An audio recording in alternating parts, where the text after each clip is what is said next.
Andrew Bad to the Bone, recruiting reporter from BamaInsider.com, part of the Rivals.com network. And we are down to a final push time for the remaining prospects that are still on the boards around the country for these college football programs as the second national signing period begins a week from today.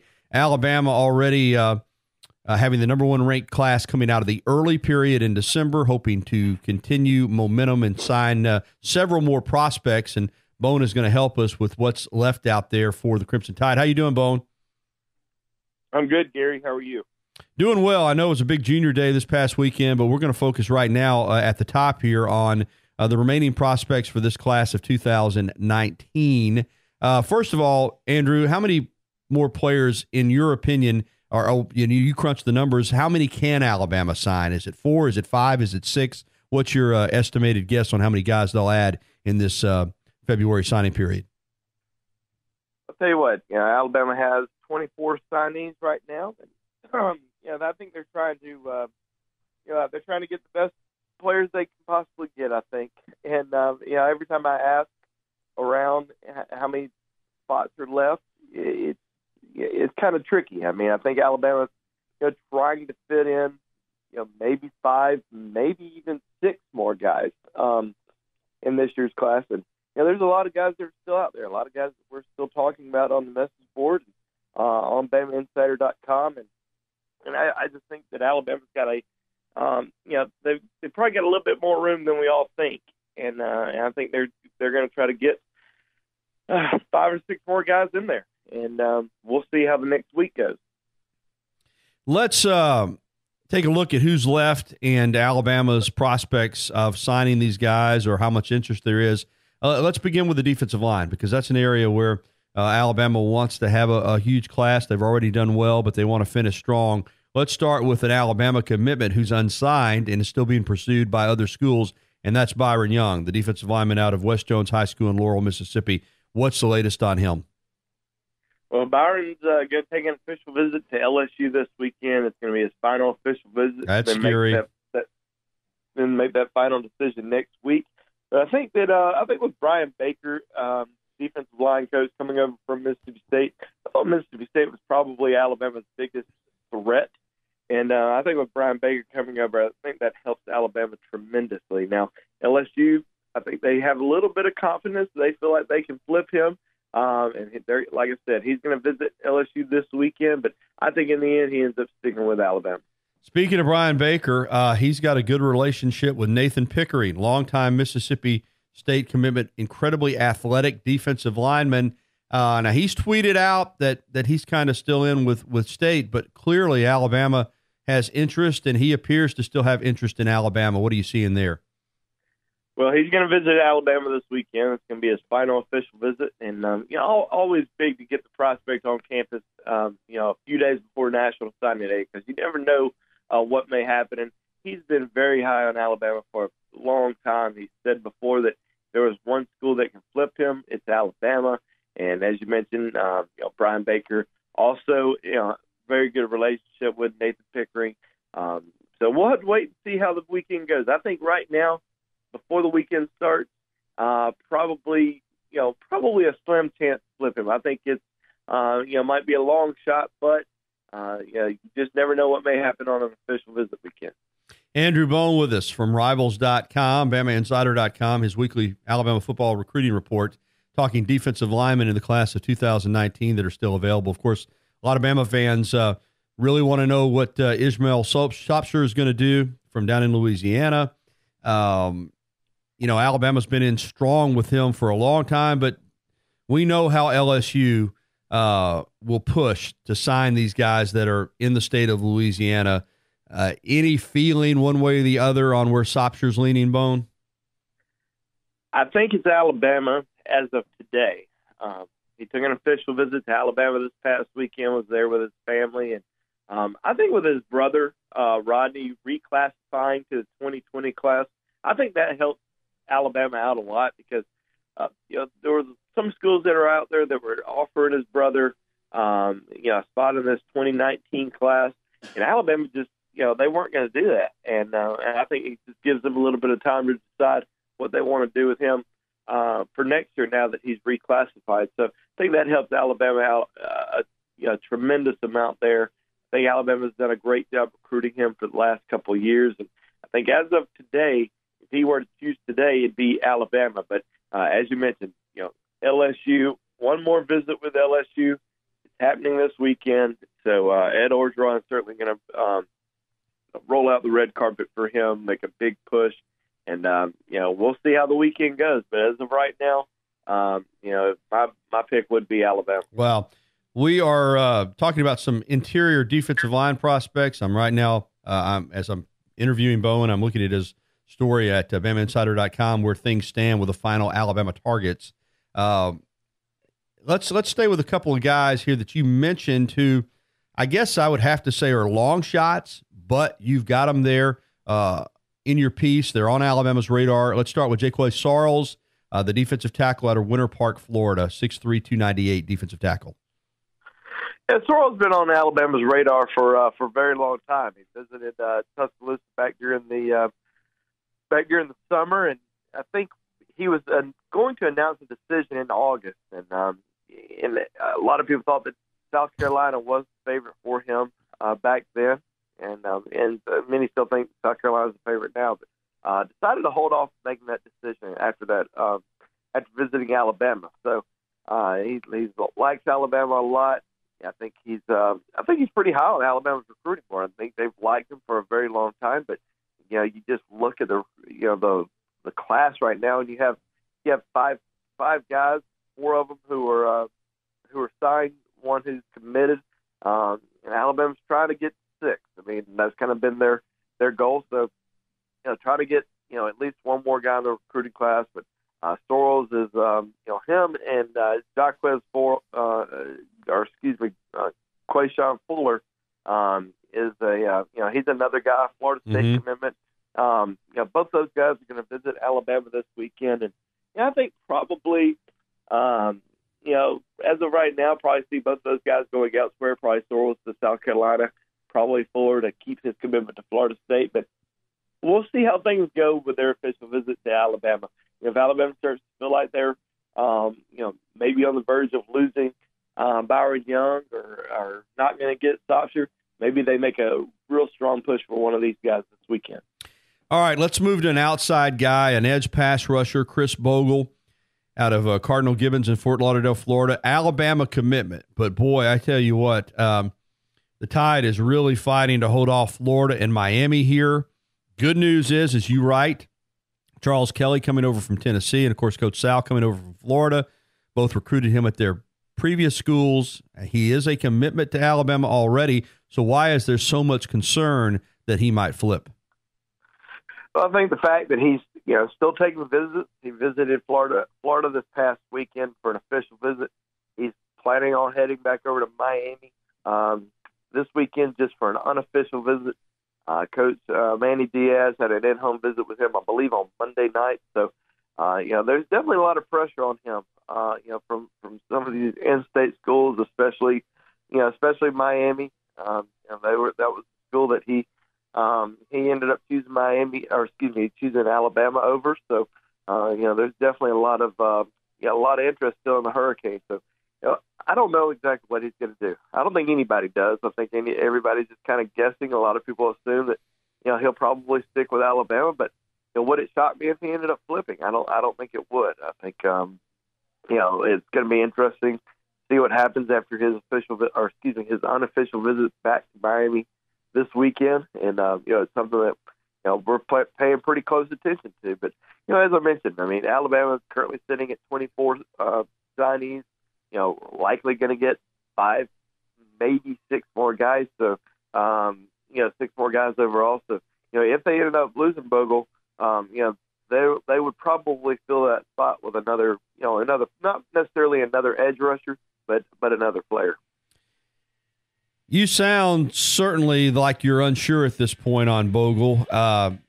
Just your gut feeling, having followed this for a long time. Do you think he sticks with Bama or ultimately winds up flipping to either Florida or Miami? It's tough to say. I think he sticks with Alabama because, that is the school that he's committed to. That's the school that, that ended up hiring a couple coaches that he's familiar with. Ed Charles Kelly helped recruit him when he was at Tennessee. And Tennessee was one of his top 3 schools. So, he recruited him. Sal Sinceri also has a relationship with him. So I think that helps out a lot. So I'm leaning Alabama, but it would not surprise me if he ended up flipping. Another area of need here in this final signing period is inside linebacker, and Alabama has been on Henry To'oTo'o for a long time out of De La Salle there in Concord, California. Of course, Coach Tosh LaPoy had a good relationship with him. Going back to that high school, Tosh is gone. It looked for a while like To'oTo'o might be leaning to Tennessee, but now here's Kelly at Alabama from Tennessee, and it appears, at least reading your reports and others, that Alabama's in really good shape with Henry. Am I correct there? I believe so. I think when Tosh LaPoy ended up leaving, I think a lot of people just kind of prematurely decided that To'oTo'o was going to end up going somewhere else, or go to Tennessee, or somewhere else. That Alabama was.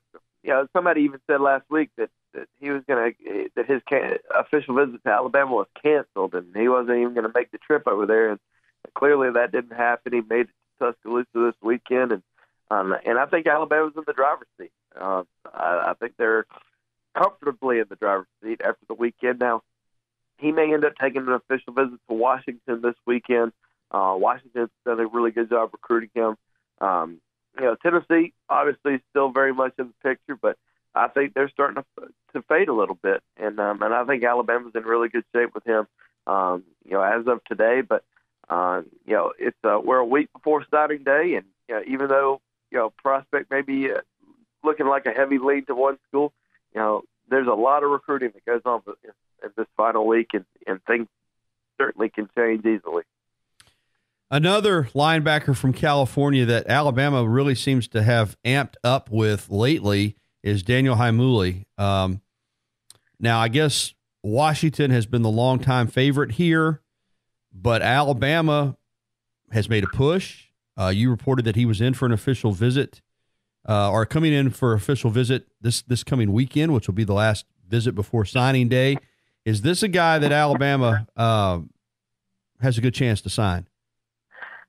Possibly. I probably think it's a long shot. He's coming in for an official visit this weekend. But as you mentioned, Washington looks like Washington is the favorite for him. And I think if Alabama felt like they weren't going to get To'oTo'o, that they would make an even bigger push for him. But I think they're just going to end up with one more inside linebacker in this class, and I think it's going to end up being Henry To'oTo'o. Okay. Other guys that you have in your report, and certainly I'm curious, and I know our listeners are curious about. I want to start with Keelan Robinson because this is a long-time Alabama commitment.